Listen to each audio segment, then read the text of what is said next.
And you also don't want to be having a cosplay sweatshop.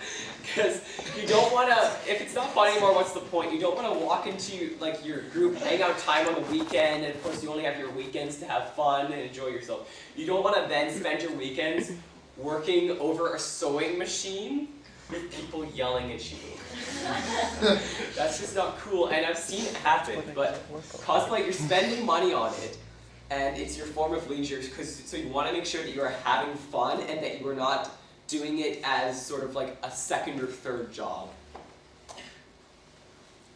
Where problems arise, and number one, I'm just a mess today.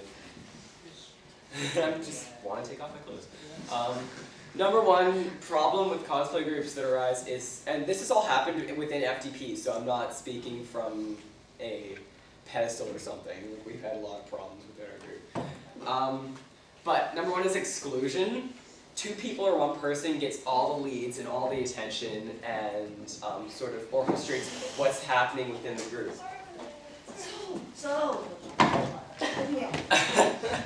And oftentimes, I mean, if you're in a group of friends and this happens even without cosplay, and you see one or two people and they sort of are the leaders, that can cause problems in and of itself. But when you're cosplaying and someone is, you know, within your cosplay group, within your series, always the main two characters or always sort of gets first dibs on the character, there are going to be issues because, I mean, if you're not one of those top two or top one people, you always, you know, are stuck playing the background characters when you may want to play one of the more main characters. So you just want to keep it in mind that you may want to sort of pass the spotlight around and maybe defer to other people as to what series they want to cosplay, so that one person is always like, we're going to cosplay this, this, this, and this.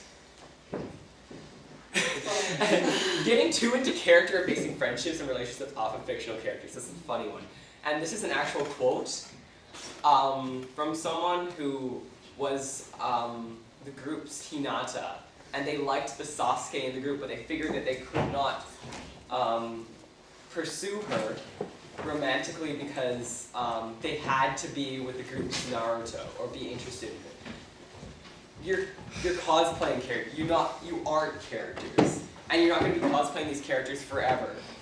So obviously, if you are into the characters and you base your entire relationship off these characters, and you move on to a different series, then the dynamic's going to change when you do that. So you got to make sure that you're basing relationships off of the people, not the characters they cosplay. So you don't want to always be calling each other by character names or acting in character. Am I naked or something? What's wrong? Halfway, yeah. Also restricting cosplay. Don't stop members from cosplaying what they want to, or whoever they want to. Just because that's, I mean, it's cosplay. It's not a big deal. It's just for fun. And don't stop members of the cosplay group from cosplaying outside of the group. We do a lot of cosplaying outside of the group, and after we started doing that more at FDP, things got a lot better. Because then you aren't depending on your members of your group to cosplay with you all the time. Sometimes they won't have the money, sometimes they won't have the time, sometimes they just won't want to, or they just won't be into the series. Again, it's just same with socializing with any group of friends, just don't make it set in stone and don't set restrictions. And how do I make cosplay friends? This is another huge question.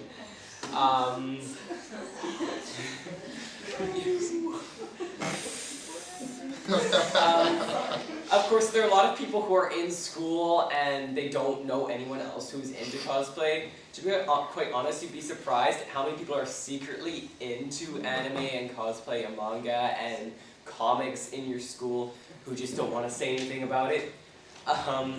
But a really good place to start is, at least start talking to people, are things like the cosplay.com forums, be careful, DeviantArt, be careful, YouTube, be very careful. There are some weird people on YouTube. Tumblr, again, and just be safe, don't do what I did. Local convention forums are probably the best place if you have a local convention and they have forums. Especially if they have a meetup board or something, maybe you can ask to start a meetup board. Those are excellent with starting up sort of local cosplay meetups. Going to a local convention and making friends there is probably the best one, because then you aren't relying on online communication, which can be kind of sketchy. And as I was saying, local meetups. Do you guys have many meetups here? Yeah. Like cosplay picnics and photo shoots and stuff? Yeah? Yes, I think they still do it. We still do Wales. In Wales. Wales. Wales. Come on, everybody, Wales! Yeah, well, you're made of Saskatchewan, so. Yeah, I think I'm like the only full cosplayer. There's like a bunch of pro suiters, but that's about it. But yeah, I mean, I'd say meetups are probably fish. Probably you came in late on purpose, didn't you? Meetups are probably the best place to meet people because then you're meeting them in person and it's just a very casual, relaxed atmosphere. Do I need to be, this is the creepiest shit I can find on this. Do I need to be in a cosplay group? Nope. You do not need to be in a cosplay group. Oh, jeez. I would argue it does not make anything better or worse. It depends entirely on your situation and all that. There are a lot of people who cosplay solo or in duos or whatever. I mean, again, this is all a very loose thing, but if you do want to start a cosplay group, then go ahead, but don't feel like to cosplay, you need to be in a cosplay group. Or, you know, to have fun cosplaying, you need to be in a cosplay group. Oh, God. This is Valdrian, and this is what we do. Obviously, this was not her first choice in cosplay, this was an inside joke. So what she did was, she went to a convention like this, just because we thought it would be fun. I'm still surprised you were able to walk around in that. So she spent an entire, half a convention day in this cosplay and made it. So, obviously, you know, you're cosplaying with your friends, you want to make it fun. She could have been doing any of her other fantastic showcase cosplays, but she did this one because we thought it would be funny. And that's Jareth, by the way, from Labyrinth, and yeah.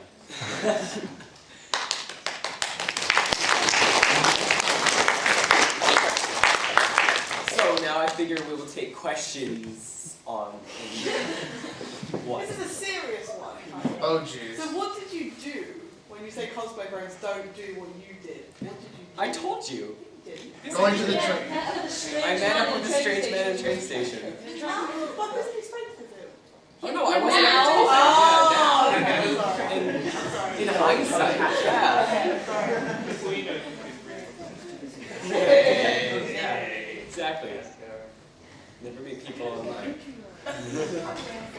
Although it's like I met you guys online and decided to stay with you. That's another thing. What? Any other questions that are from Charlotte?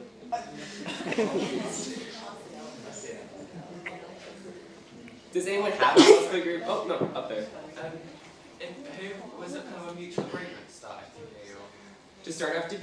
Yeah. It was Calibri and I decided to start the group, so we sort of organized everything. We then sent emails out to everyone who was not, we sent you an email anyway, but essentially Nova, Kinshiro, myself, and Calibri were part of the group. We then sent emails to Valdrian, excuse me, and Laszlo, who is our photographer, I'll bring this up. Okay. I don't know, I can't use it with the mouse. Laszlo, who's our photographer, Mavi, as I might have already said, and at the time, Erica, who's also part of our group. And we sent them emails and said, hey, you want to join a cosplay group with us. This was essentially all it said. And then we made a cosplay group together, and we started hanging out every single weekend. And it became a group of friends, and we just did a lot of cosplay. So yeah, it was, I guess, a mutual agreement, but it was more or less initiated by two people.